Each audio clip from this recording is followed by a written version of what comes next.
Do you understand how my life is so fucking ridiculous? How I don't deserve that. I can't. And all right.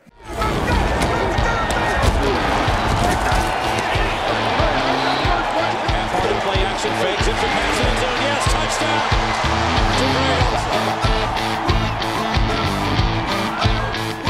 Hello?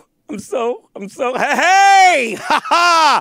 We are back! Look at that! Boom! Look at that! We're back! And by that I mean me, Jameson, the studio, and Talib. Welcome to Genos Pick Season 11, Undici in Italiano. But here's a better number. Did you enjoy that Super Bowl 52? Did you enjoy...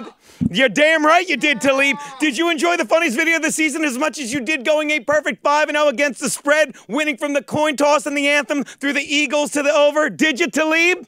You're goddamn right. Well, as the bookie you raped with Genos Picks was saying the day following, me too. So you cannot wait to get to season 1 of Genos Picks. But first, you know what really grinds my gears. The fact that I finally get, and we're going to make him earn these picks. This is going to take a minute or two. The fact that I finally get to say I told you so with a capital F-U to Colin Kaepernick, who daddy has been telling you sucks at football since he lost to the Seahawks in the NFC title game 5 years ago. But now I'm vindicated thanks to the people at Nike, knowing they can make a ridiculous amount of green money thanks to another colorful pair of words called white guilt, which is why they've come up with this campaign for the 30th anniversary of their Just Do It campaign, touting the failed QB as some kind of hero who sacrificed anything with this image and the caption, "Believe in something, even if it means sacrificing anything." By the way, I'm going to reintroduce that picture and put it over Hitler. That guy sacrificed his painting career to kill 6 million Jews. Ta-da!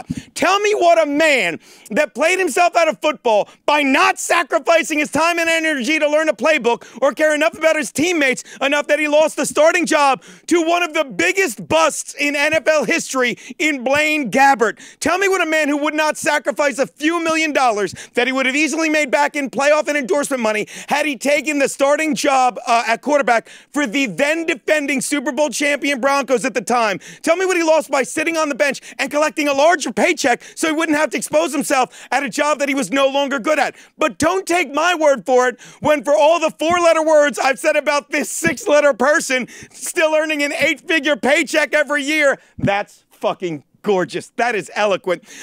Why do that when I can tell you another 4-letter word, ESPN, who put out an article this week that should have been called Geno Was Right, but instead they use this. Colin Kaepernick's biggest problem? Performance, not politics, in which they said what I've been saying for years, Kaepernick stinks. Yeah, you will sit here and go through this. This is your penance to get to the 11th season. This is an actual line from it. Kaepernick's greatest NFL successes came as part of the Niners' read option scheme. And I don't know if you know this about the NFL. They figure stuff out, and then it goes away, like the Wildcat, like the read option, and now like Colin Kaepernick. That was from 2012 through 14. In those 3 years, Kaepernick rushed, which is what you want. You want big rushing numbers from a quarterback, for 1,578 yards, which is more than any other QB. Russell Wilson and Cam Newton, who since then have both been to a fucking Super Bowl. Hold on, because you still think, okay. And he threw more than twice as many TD passes, 50, as INTs, 21. And it helped him compile the 8th best total QBR in the NFL at 70.2.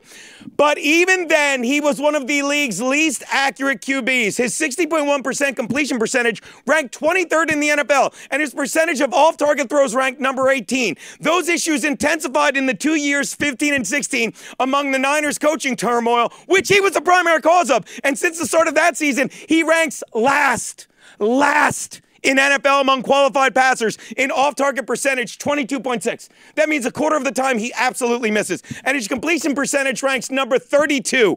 Can I ask you something, Garrett? How many NFL teams are there? 50? No, that's states. You tricked me. 32. There's no more important attribute for your QB than accuracy, especially for a free agent who's shopping himself. Blah, blah, blah, blah, blah. He stinks. He never learned a playbook. That's when he takes a knee. Keep going. I've had it with Kaepernick. Scroll down to the part where it says the picks. He stinks. Oh, by the way, if you really want to see something that makes me like that campaign, then fucking go to the picture. Keep going. That you will see. I'm going to show you. Look at that. That's Jaquim Griffin. That fucking brings 1,000 words to mind, okay? And they're all beautiful. Fucking Colin Kaepernick's picture brings 10,000 words to mind, and they're all the same word, and they all start with N. Okay, let's get to the picks if you're still awake. I don't care. That needed to be said. They will want this. They will. Okay, the Colts are giving 2.5 to the Bengals and Indy. People, don't say the universe doesn't provide all the answers in every moment. Because while I was leaving today's In Hot Water show to write these picks, before I could even get to the laptop, the universe handed me this one. Why is that, you ask? Because I was greeted on the way home with this headline on my phone. See, I don't get all my news from a genie monkey in a 1940 stock image. And this is the headline: Gunman kills 3 at a bank before police shoot him. A gunman opened fire inside a downtown bank Thursday morning, killing 3 people and wounding others before being shot. And where did it happen? In Cincinnati. Because the gunmen there are just like their starting quarterback. They fire shots aimlessly while ignoring everyone else's fucking money. Hey, good news. Andy Dalton looked great in training camp, like he always does when it doesn't matter. When it does, he's useless. The guy is 0-3 at playoff games with 1 loss to Tom Savage, which I'm not saying cost me money, but I sure hope he does his banking in Cincinnati. Hey, he could live there. You know why? Because he isn't in football anymore. Look for Andrew Luck to pick up where he left off, putting the Colts on his shoulders and leading them to a W at home. Take the Colts, lay the 2 in a hook. Right where we left off. Should we do another one? Watch this. The Seahawks are getting 3 from the Broncos in Denver. You want to know the difference between former NFL QB John Elway and Colin Kaepernick? Elway is a stupid enigma. We're going to get letters. I mean, how else can you explain the fact that a guy that is easily one of the greatest QBs ever to play the game, and I would still argue the greatest, in my opinion, is an absolute terrible judge of QB talent? Since the Hall of Fame QB John Elway has taken over the Broncos, his starting QBs have been, you ready, guys? Tim Tebow, Kyle Orton, Trevor Siemian, Paxton Lynch just released, and Brock Osweiler twice. The only hole these quarterbacks would fit in is the kids in the hall, because they've been hilarious. That show was great. And now the only reason Case Keenum gets to start is because Elway just cannot bring himself to start Chad Kelly, because he was the last player taken in the whole draft, a.k.a. Mr. Irrelevant. But here's something very relevant. That's a segue.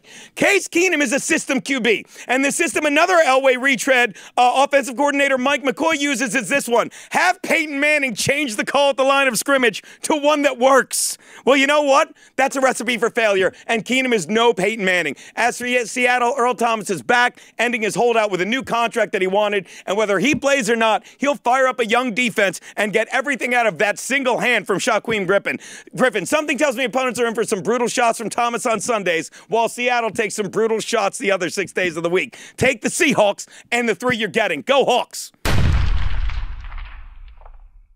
Let's do another bird pick. Ravens giving 7 in a hook to the Bills in B-more. Just when you thought the Bills couldn't get worse between their patchwork offensive line, vanishing defense, they got far worse when they admitted that the QB they went out and got in free agency as a starter was terrible in A.J. McCarron, and they shipped him to Oakland, and in doing so left the QB choices down to Nathan Peterman or rookie Josh Allen. Well, I'll give him credit for not starting Allen, because the kid has a lot to learn, and really, you can't lead a successful NFL campaign as QB when you're about as accurate as the QB in a Nike campaign.